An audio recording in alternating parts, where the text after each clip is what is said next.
Assalamualaikum warahmatullahi wabarakatuh. Saya Nisha Puspita Safitri, SE, MD, salah satu dosen dari Institut Islam Membangun Ulum Jambi dari Prodi Ekonomi Syariah. Video ini merupakan salah satu dari syarat program PKDP tahun 2025 yang diselenggarakan oleh Universitas Islam Sultan Taha Jambi. Terima kasih. Wassalamualaikum warahmatullahi wabarakatuh. Assalamualaikum warahmatullahi wabarakatuh. Halo mahasiswa hebat, selamat bergabung di mata kuliah Ekonomi Koperasi. Hari ini kita akan membahas konsep dari koperasi yang sangat penting untuk dipahami sebagai fondasi belajar. Materi hari ini mencakup definisi, tujuan, prinsip, ketentuan, nilai, alasan, sistem, sumber modal, dan jenis koperasi. Sebelum masuk ke materi utama, saya ingin mengajak kalian menebak sesuatu dulu ya. Perhatikan gambar berikut ini. Ada dua tokoh yang akan saya tampilkan di layar. Coba tebak, siapa tokoh yang ada di atas? Nah, kalau di bawah, kira-kira siapa ya? Ya, benar. Gambar di atas adalah Robert Owen yang dikenal sebagai Bapak Koperasi Dunia. Dan gambar yang di bawah adalah Muhammad Hatta yang dikenal sebagai Bapak Koperasi Indonesia. Oke, sebelum kita lanjut, saya punya satu pertanyaan lagi nih.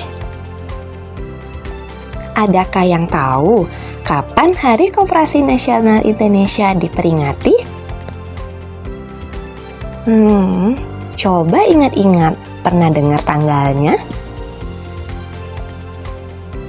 Ya, tepat sekali, Hari Koperasi Nasional diperingati tanggal 12 Juli. Nah, pernyataan tadi bisa jadi pengingat untuk kita semua bahwa koperasi mempunyai peran penting dalam sejarah dan pembangunan bangsa. Sekarang, kita masuk pada materi utama, yaitu definisi koperasi berdasarkan Undang-Undang Nomor 25 Tahun 1992. Koperasi adalah badan usaha yang beranggotakan orang seorang atau badan hukum koperasi dengan melandaskan kegiatannya pada prinsip koperasi sekaligus sebagai gerakan ekonomi rakyat yang berdasar atas asas kekeluargaan. Setelah memahami definisi koperasi, maka kita akan masuk ke pembahasan berikutnya, yaitu tujuan utama dari koperasi. Tujuan ini menjadi dasar mengapa koperasi dibentuk dan bagaimana koperasi itu seharusnya berperan dalam kehidupan ekonomi anggotanya dan masyarakat luas. Mari kita lihat bersama-sama apa yang dijelaskan oleh Undang-Undang Nomor 25 Tahun 1992 Pasal 3. Koperasi bertujuan untuk memajukan kesejahteraan anggota pada khususnya dan masyarakat pada umumnya, serta ikut membangun tatanan perekonomian nasional dalam rangka mewujudkan masyarakat yang maju, adil, dan makmur berlandaskan Pancasila dan Undang-Undang Dasar 1945. Selanjutnya, mari kita pahami prinsip yang membuat koperasi berbeda dengan badan usaha lainnya, yaitu prinsip identity criterion. Menurut Rothke, identity criterion adalah anggota memegang dua peran sekaligus, yaitu sebagai pemilik dan sebagai pengguna koperasi itu sendiri. Setelah memahami prinsip khas dari koperasi, sekarang kita lanjut ke bagian berikutnya ya, yaitu ketentuan koperasi. Pertama adalah modal koperasi berasal dari anggota. Artinya, sumber daya yang digunakan benar-benar milik orang yang terlibat di dalam koperasi. Lalu, hak suara yang sama. Hal ini menekankan pada aspek keadilan dan demokrasi dalam pengambilan keputusan. Ketiga, yaitu keuntungan secara proporsional, berdasarkan besarnya partisipasi anggota, bukan jumlah modal yang disetor. Dan terakhir, tanggung jawab tidak terbatas. Anggota ikut bertanggung jawab penuh terhadap kewajiban koperasi sesuai dengan kesepakatan anggaran dasar. Dengan ketentuan ini, koperasi menunjukkan bahwa ia bukan sekedar badan usaha, tetapi juga wadah pembelajaran demokrasi ekonomi yang sesungguhnya. Setelah memahami ketentuan koperasi, kita akan masuk ke bagian yang paling penting, yaitu nilai koperasi. Nilai adalah panduan moral dan etika dalam menjalankan koperasi. Nilai utama koperasi meliputi 1. Kejujuran, 2. Keterbukaan, 3. Tanggung jawab, 4. Demokrasi, dan 5. Kepedulian terhadap orang lain. Dengan nilai ini, koperasi bertujuan menciptakan kerjasama yang adil, transparan, dan berpihak pada kesejahteraan bersama.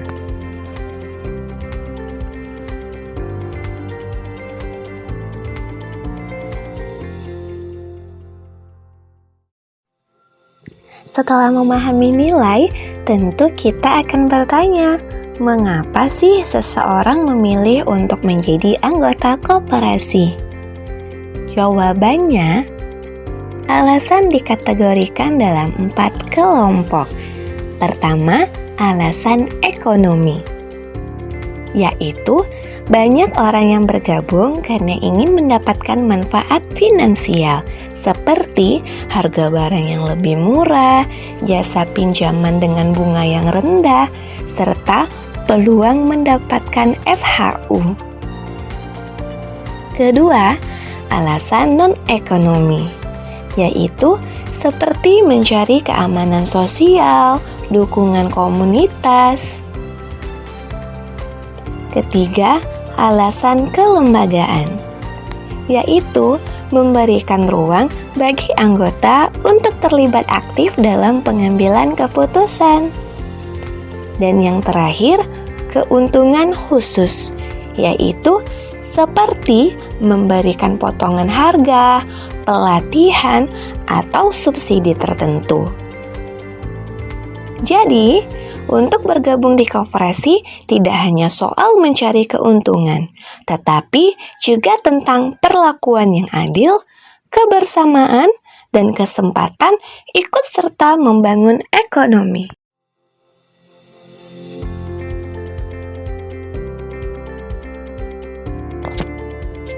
Sekarang kita masuk ke pembahasan yang lebih menarik, yaitu mengenai koperasi dalam sistem perekonomian. Pertama, sistem sosialis. Koperasi dianggap sebagai alat negara untuk pemerataan ekonomi. Dalam praktiknya, koperasi bisa kehilangan otonominya karena ada intervensi dari pemerintah. Kedua, sistem kapitalis. Sebagai alternatif dari dominasi perusahaan-perusahaan besar di tengah orientasi pasar bebas dan persaingan, koperasi hadir untuk memberi ruang keadilan bagi kelompok ekonomi yang lemah. Ketiga, sistem campuran. Koperasi sebagai penyeimbang, tidak sepenuhnya dikendalikan negara, juga tidak murni berorientasi laba. Kemudian, kita masuk pada aspek yang lebih teknis tapi sangat penting. Dari mana sih koperasi mendapatkan modalnya? Menurut Undang-Undang Nomor 25 Tahun 1992 Pasal 41, modal koperasi dapat berasal dari 2 sumber, yaitu modal sendiri dan modal pinjaman. Modal sendiri adalah modal yang berasal dari anggota koperasi itu sendiri. Contohnya, simpanan pokok, simpanan wajib, dana cadangan, dan hibah. Kemudian, modal pinjaman bisa berasal dari pinjaman perbankan atau lembaga keuangan lainnya, penerbitan obligasi koperasi, pinjaman dari anggota secara sukarela. Mengapa penting memahami ini?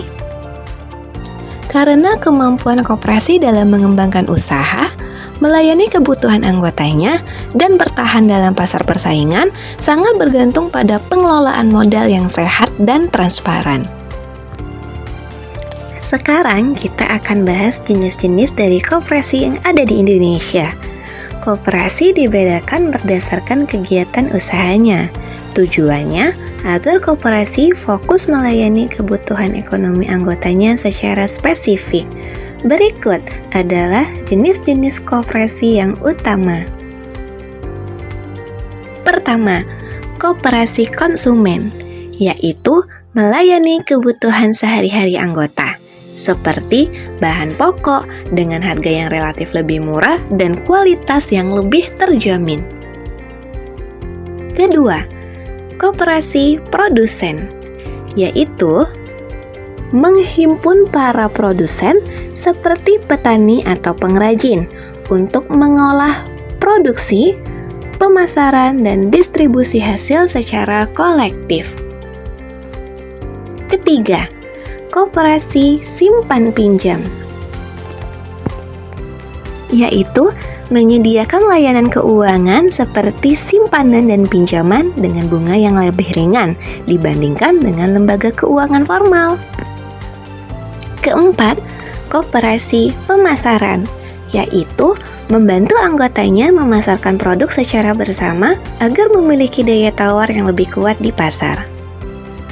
Dan yang terakhir, koperasi jasa, yaitu menyediakan berbagai layanan jasa, misalnya koperasi transportasi, koperasi perumahan, dan koperasi tenaga kerja.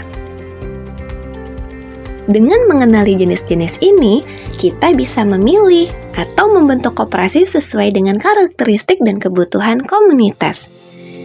Ingat, keberhasilan koperasi terletak pada bagaimana ia menjawab kebutuhan ekonomi real anggotanya. Sebagai penguat materi, di hari video ini akan saya tampilkan beberapa pertanyaan kuis singkat. Silakan dijawab ya. Ini sebagai latihan dan refleksi atas apa yang sudah kita pelajari hari ini. Pertanyaan pertama. Apa definisi koperasi menurut Undang-Undang Nomor 25 Tahun 1992? A. Badan usaha milik negara yang berorientasi laba. B. Badan usaha yang didirikan oleh pemerintah untuk masyarakat. C. Badan usaha yang beranggotakan orang seorang atau badan hukum koperasi dan berlandaskan asas kekeluargaan. D. Organisasi sosial tanpa tujuan ekonomi. Pertanyaan kedua, salah satu tujuan utama koperasi adalah A. Meningkatkan daya saing pasar global. B. Meningkatkan kesejahteraan anggota dan masyarakat. C. Mengelola sumber daya alam negara. D. Memonopoli sektor ekonomi rakyat. Pertanyaan ketiga, berikut ini yang merupakan nilai-nilai dasar koperasi, kecuali A. Gotong royong. B. Keterbukaan. C. Tanggung jawab. D. Individualisme. Demikianlah materi pembelajaran kita hari ini tentang koperasi, mulai dari definisi, tujuan, prinsip, hingga jenis-jenis koperasi yang berlaku di Indonesia. Semoga penjelasan tadi bisa membantu teman-teman semua untuk memahami bahwa koperasi bukan hanya badan usaha biasa, tapi juga wadah gotong royong yang memperkuat ekonomi rakyat. Silakan dipelajari ulang ya materinya, dan jika ada yang belum dipahami, jangan ragu untuk berdiskusi bersama saya.